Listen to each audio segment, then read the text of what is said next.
दोस्तों एजिंग वैसे तो एक नॉर्मल प्रोसेस है बॉडी का जो होता ही है, यानी कि उम्र बढ़ना।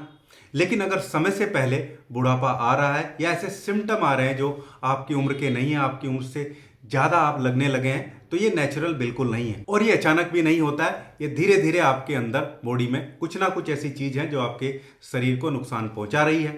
हर दिन आपके सेल के अंदर कुछ ना कुछ डिस्टरबेंस हो रहा है, जिसकी वजह से आपको लगता है कि आपकी त्वचा, आपकी स्किन लगातार ढीली हो रही है।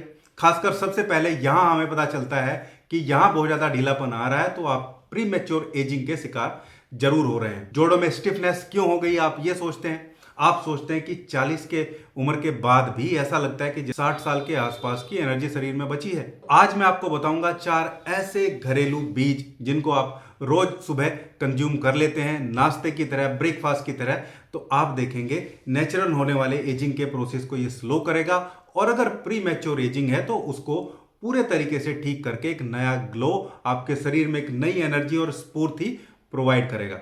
आप चाहे तो अपने नाश्ते के साथ जो भी आप खा रहे हैं, रोटी खा रहे हैं या कोई खिचड़ी वगैरह भी कुछ लोग सुबह खाते हैं, तो उसके साथ यूज कर सकते हैं। तो चलिए इस इंटरेस्टिंग वीडियो को स्टार्ट करते हैं। तो दोस्तों साइंस कहती है कि एजिंग, नॉर्मल एजिंग के प्रोसेस में भी 4 कंपोनेंट इंपॉर्टेंट या 4 फैक्टर इंपॉर्टेंट रोल प्ले करते हैं। पहला है ऑक्सीडेटिव स्ट्रेस, यानी कि फ्री रेडिकल, वो खराब चीजें जो आपके शरीर को नुकसान पहुंचाती है। दूसरा क्रोनिक और लो ग्रेड इन्फ्लामेशन, जो आपके शरीर में दर्द, सूजन, ये सब चीजें देखने को मिलती हैं।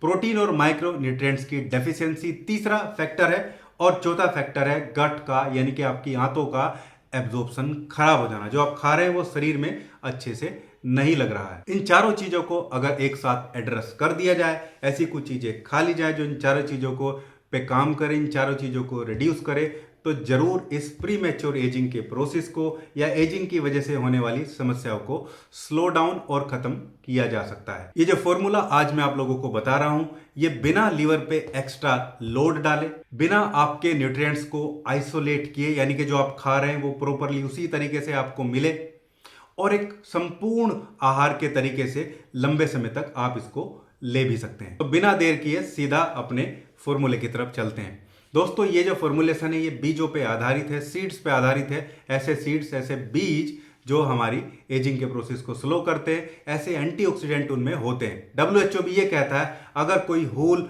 नट या फिर ऐसे बीज लिए जाएं पूरे तरीके से, जिनको खाया जाए, तो उससे एजिंग का प्रोसेस रुकता है। दोस्तों जो पहला हमारा बीज है वो है सनफ्लावर सीड, यानी कि सूरजमुखी के बीज। देखिए सूरजमुखी के बीज में बहुत अच्छी मात्रा में विटामिन ई होता है और इस तरीके से हमारे शरीर को मिलता है कि सेल की मेम्ब्रेन को वो फ्री रेडिकल से बचाने का काम करता है। किसी भी टाइप की सेल, चाहे वो लीवर सेल है, चाहे वो स्किन की सेल है, चाहे वो आपके बोन की सेल है। दूसरा, एक नर्व प्रोटेक्टिंग एजेंट के तरीके से भी ये सूरजमुखी के बीज काम करते हैं। तो प्री मैच्योर एजिंग में हो रही आपकी सेल मेम्ब्रेन की डैमेज, लगातार हो रही डैमेज को होने से ये बचाने का काम करता है। अच्छा दोस्तों, एक और इंपॉर्टेंट चीज है, आपको ये भी बताऊंगा इसको कंज्यूम कैसे करना है। वो थोड़ा सा नॉर्मल तरीके से डिफरेंट है, क्योंकि हम इसको कंज्यूम करने के तरीके को भी एक साइंटिफिक वे में ले रहे हैं। दोस्तों इसका दूसरा जो कंपाउंड है वो है पंपकिन सीड, यानी कि कद्दू के बीज। कद्दू के बीज में बहुत अच्छी क्वांटिटी में जिंक होता है और जिंक के साथ में मैग्नीशियम और ट्रिप्टोफैन, जो एक हाई क्वालिटी में कद्दू के बीज में देखने को मिलते हैं। प्रोटीन भी इसमें जो है कद्दू के बीज में रहता है, जो मसल मेंटेनेंस करने में बहुत इफेक्टिव रहता है। जिंक जो है इम्यूनिटी को मॉड्यूलेट करता है ताकि जो प्रीमैच्योर एजिंग है उसको स्लो किया जाए। मैग्नीशियम माइटोकॉन्ड्रियल एनर्जी को बढ़ा के और जो प्रीमैच्योर एजिंग है उसको स्लो डाउन करता है। 40+ एज में तो ये बहुत अच्छा फूड जो है वो माना जाता है। कद्दू के बीज, पंपकिन सीड की हम बात कर रहे हैं। दोस्तों फॉर्मुलेशन का जो तीसरा बीज है, जो तीसरा कंपाउंड है, वो है सेसमी सीड, यानी कि तिल के जो बीज होते हैं, वो भी सफेद तिल के बीज एक पावरफुल एंटीऑक्सीडेंट होते हैं।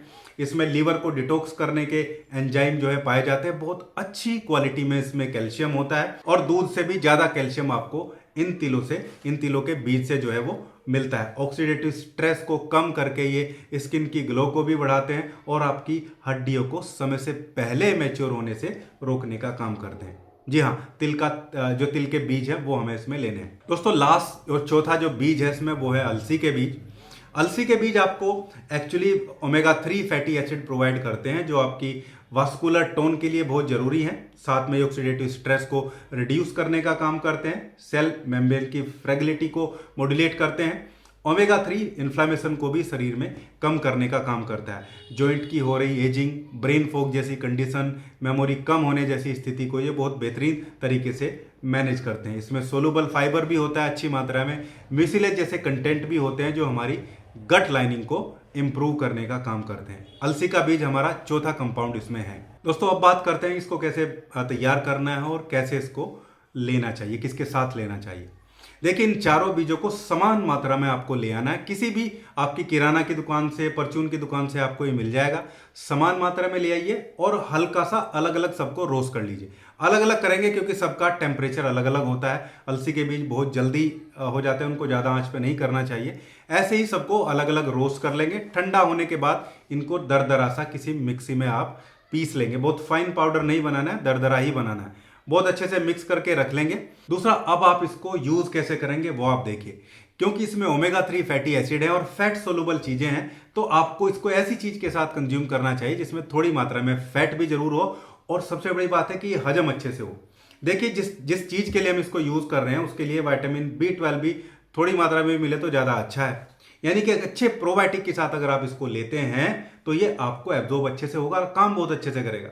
तो इस दही से बढ़िया इसके कुछ नहीं हो सकता है। सबसे बढ़िया चीज़ है, लगभग 250 ग्राम दही में आप इसकी 1 चम्मच डालिए।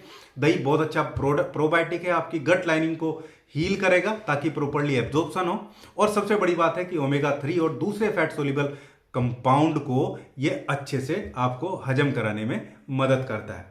दूसरा, विटामिन B12 भी दही में देखने को मिलता है। तो विटामिन B12 भी जब इनके साथ आपके शरीर में जाएगा तो एक अलग ही एनर्जी, अलग ही लेवल आपको इसका देखने को मिलेगा और जो रिपेयर का प्रोसेस है वो फास्ट भी हो जाता है। आप चाहे तो अपने नाश्ते के साथ जो भी आप खा रहे हैं, रोटी खा रहे हैं या कोई खिचड़ी वगैरह भी कुछ लोग सुबह खाते हैं, तो उसके साथ भी इस दही को यूज कर सकते हैं। लेकिन दही के साथ जितना बेहतरीन तरीके से आपको रिजल्ट देगा, उससे ज़्यादा रिजल्ट किसी और तरीके से नहीं देगा। क्योंकि दही में बहुत अच्छी मात्रा में ऐसे कंपाउंड होते हैं जो खुद भी हजम होते हैं और दूसरों को भी हजम करते हैं। दही एक बहुत अच्छा प्रोबायोटिक है।